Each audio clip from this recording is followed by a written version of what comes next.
Yo les potes, bienvenue dans cette nouvelle vidéo, on est avec Nono, salut Nono.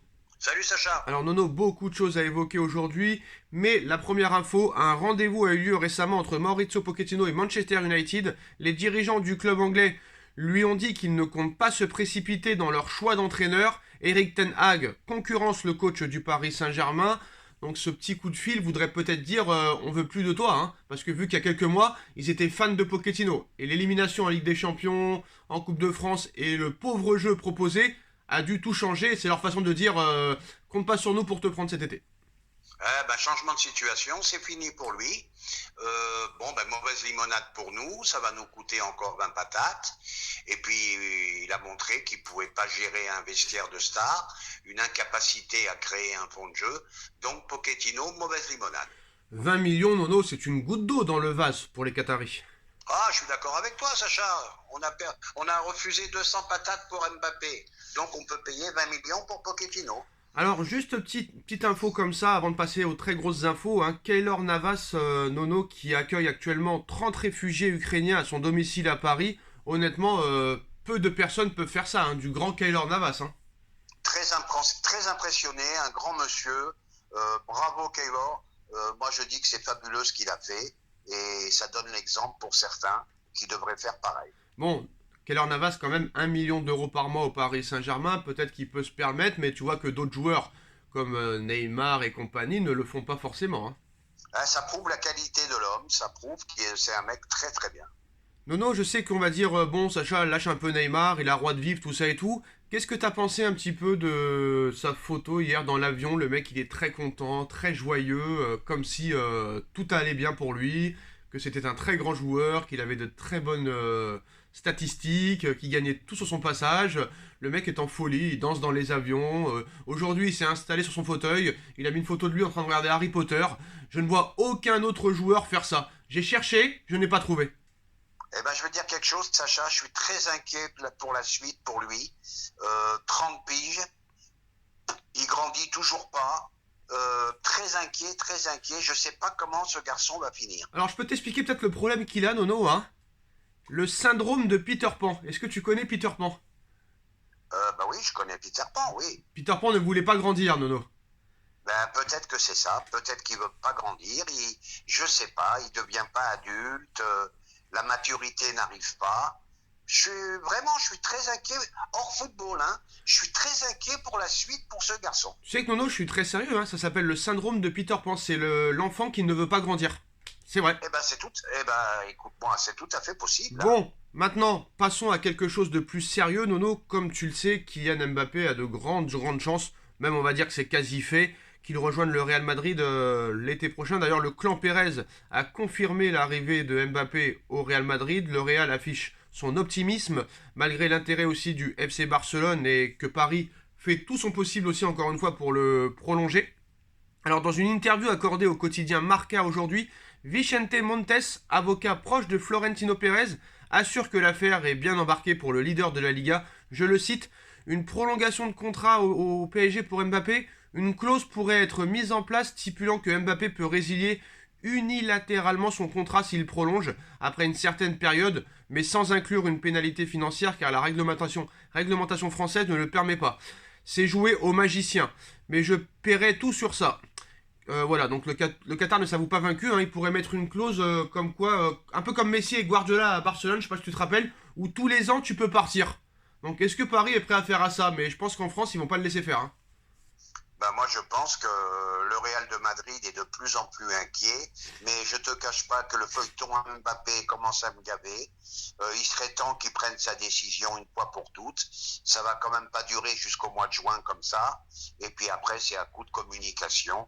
Mbappé reste, Mbappé a signé au Real, Mbappé s'en va à Barcelone. Ça commence à me gaver sérieusement, je te le dis Alors, sincèrement. à en croire les renseignements de Fabrizio Romano, Paris croit encore en ses chances concernant une prolongation d'Mbappé. Ces derniers jours, plusieurs sources ont révélé que l'ancien monégasque voulait le contrôle à 100% de ses droits à l'image, un énorme sacrifice que le club de la capitale était prêt à consentir afin de conserver son joyeux français. Le PSG se bat pour le conserver, considérant qu'il n'a justement pas signé au Real Madrid à l'heure actuelle, assure Fabrizio Romano. Nono, honnêtement, est-ce que le feuilleton Mbappé est encore loin de connaître son épilogue? Le feuilleton Mbappé, moi je vais te dire deux mots, j'en ai marre.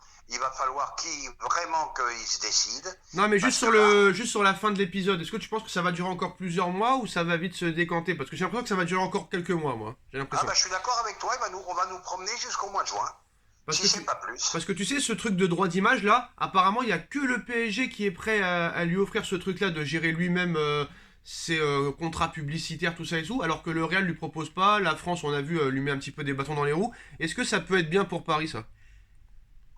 Je vais te dire la vérité. Il n'y a que Messi dans l'histoire du football qui a eu le droit de gérer tous ses droits d'image. Mbappé serait le deuxième. Mais je pense maintenant qu'il faut vraiment construire une équipe et arrêter un petit peu avec Mbappé, de lui donner tous les pouvoirs. Là, ça commence un peu à me fatiguer quand même. Il y a aussi l'argument comme quoi le gars voudra absolument gagner une Ligue des Champions avec Paris, mais ça, est-ce que pour l'instant, c'est pas une utopie?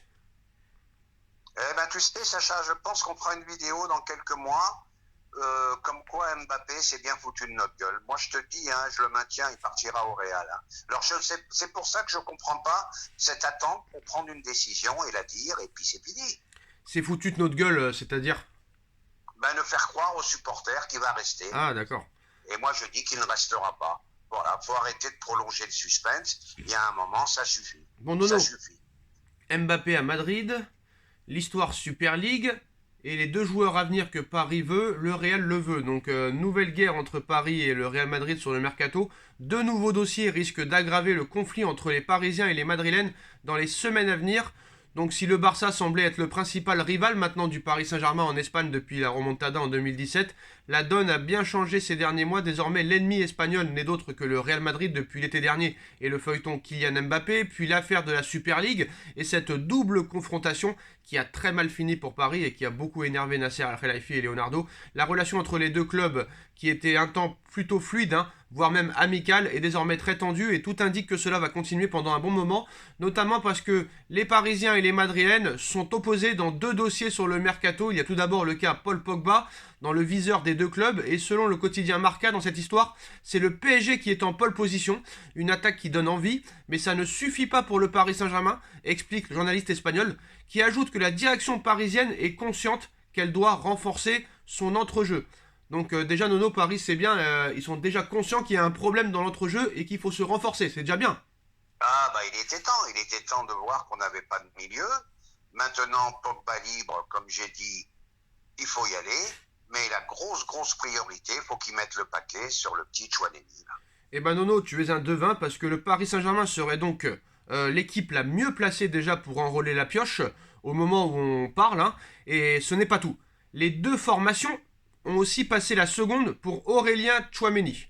Un deuxième cas qui risque de créer encore plus de tensions entre les deux clubs puisqu'il est considéré comme stratégique pour les deux écuries.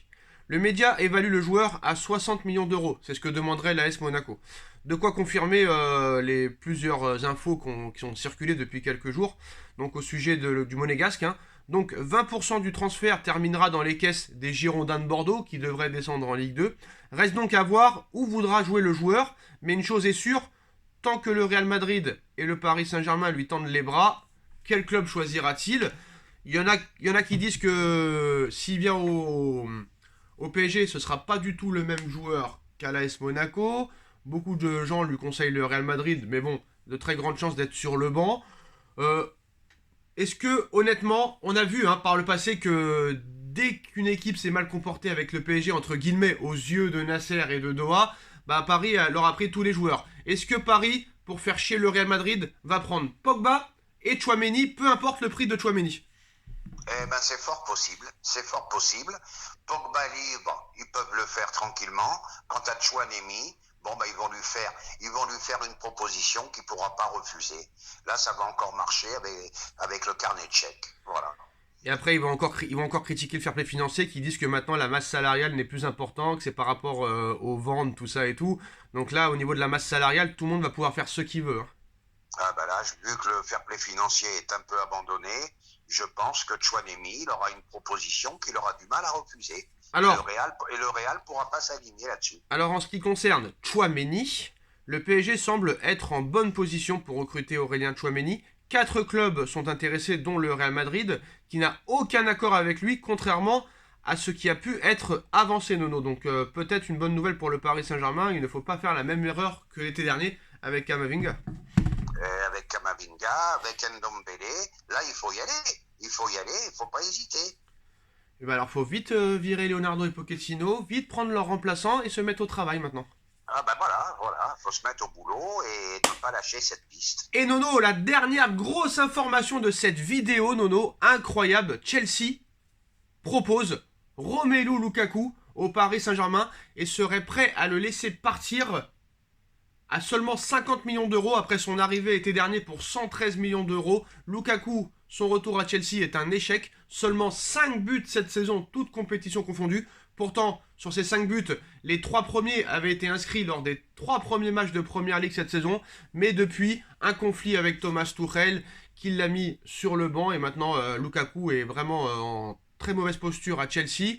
Dans un premier temps, lui voudrait revenir à l'Inter de Milan. Malheureusement, l'Inter de Milan ne pense pas à Lukaku, voudrait quelques joueurs plus jeunes. Et il faudrait aussi vendre Lautaro Martinez, et ça, c'est pas fait non plus. Honnêtement, Nono, Lukaku au Paris Saint-Germain pour 50 millions d'euros, 28 ans, malgré une saison ratée, tu dis oui ou non? Bien sûr, si tous les joueurs de devant partent, hein, c'est-à-dire Icardi, Di Maria, Mbappé et compagnie. Eh ben ça dépend comment on voit l'affaire. Si tu veux comparer par rapport à Icardi, il est nettement au-dessus. Maintenant, encore un autre problème, c'est un joueur à fort caractère, c'est un joueur qui va souvent au clash. Alors attention, on n'a pas besoin de ça en plus pour en rajouter. Hein. Oui, mais tu connais un petit peu la stratégie de Doha, surtout avant la Coupe du Monde. Si on peut virer Icardi et prendre Lukaku, c'est tout bénef pour eux. Hein. C'est tout bénef pour eux et c'est tout bénef pour le PSG parce qu'il est nettement au-dessus pour moi d'Icardi. Hein. Donc toi, ce serait plutôt un oui ou un non? Ah bah oui, ça serait plutôt un oui. Alors même pour baisser le prix, Paris pourrait proposer Icardi en plus. Donc ce serait intéressant. Après maintenant, on sait que les échanges, c'est plus vraiment ça. Maintenant au football, c'est très rare qu'il y ait des échanges. Je pense pas que Chelsea s'intéresse à Icardi, mais bon, 50 patates, franchement, j'ai envie de te dire, Lukaku, c'est quand même assez tentant. Moi, je suis pas contre. C'est quand même un excellent joueur. Maintenant, on parle peut-être dans le vide. Est-ce qu'ils vont réussir à placer Icardi quelque part? Je vois pas qui, vu la saison d'Icardi, serait intéressé par lui. De toute façon, Icardi veut partir, donc je pense qu'une solution sera trouvée. Draxler peut-être voudrait peut-être partir aussi, donc ça pourrait peut-être se dégager en plus du départ de Mbappé malheureusement et celui de Di Maria, Sarabia qui devrait rester au Sporting Portugal. Il y aura toute une équipe, toute une attaque à reconstruire, donc on verra ce qui se passera. Il y a toujours le dossier Haaland qui patauge aussi. D'ailleurs, Haaland et Mbappé, c'est peut-être ça le problème au Real Madrid. C'est peut-être pour ça que Mbappé ne signe toujours pas. Hein. Eh ben Sacha, rappelle-toi les vidéos qu'on a fait. Oui. Je t'ai dit que Mbappé ne partagera jamais le leadership avec Haaland. Et j'ai lu quelques papiers comme quoi le problème serait là. Et ben les postos, la suite des épisodes très bientôt. Dites-nous en commentaire ce que vous en pensez. On like, on partage, on commente, on s'abonne. On remercie Nono et on se retrouve très vite pour une nouvelle vidéo. Tchuss. Tchuss.